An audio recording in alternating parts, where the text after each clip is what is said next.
Sinampahan ng reklamo si Olympic bronze medalist Yumir Marshall ng kanyang asawang si Princess Galarpe Marshall. Paglabag sa Anti-Violence Against Women and Their Children Act o VAUSI at concubinage ang inihaing reklamo ni Princess sa Pasay Prosecutor's Office.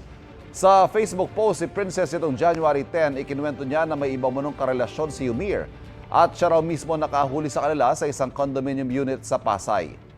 Ipinaresto raw ni Princess noon si Yumir at ang umano'y karelasyon niya. Pero nagdesisyon siya kalaunan na patawarin ang mister. Pero imbes daw na magbago, minanipula pa umano siya ni Yumir. Kwento pa ni Princess, kinuha umano ni Yumir ang lahat ng ipon nila sa bangko para magpagawa ng bahay para sa kanyang karelasyon.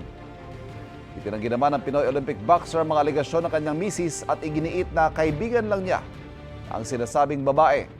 Sabi pa ni Yumir, misis niya ang nananakit. Si Princess din daw ang may hawak na kanilang joint accounts, pati mga titulo ng bahay at iba pang ari-arian. Walang nangyayari na pagtataksil. Yung babae na nakita nila sa video, kaibigan ko yun. Pinahal niya kami ng concubinage. I-atras niya na. Kasi alam niya na hindi totoo. Nandun sa affidavit of desista niya Hindi totoo yung gusto inurong niya yung kaso.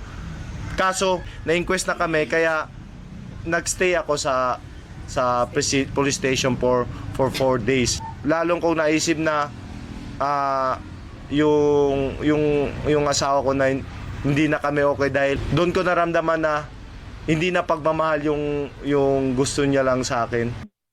Pananakit niya na tinatanong niyo kung ilang beses, hindi ko na po mabilang.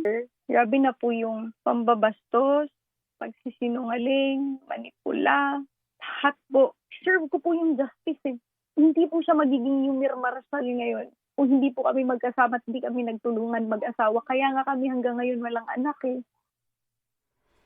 Kapuso, huwag magpapahuli sa latest news and updates. Mag-iuna ka sa balita at mag-subscribe sa YouTube channel ng GMA Integrated News.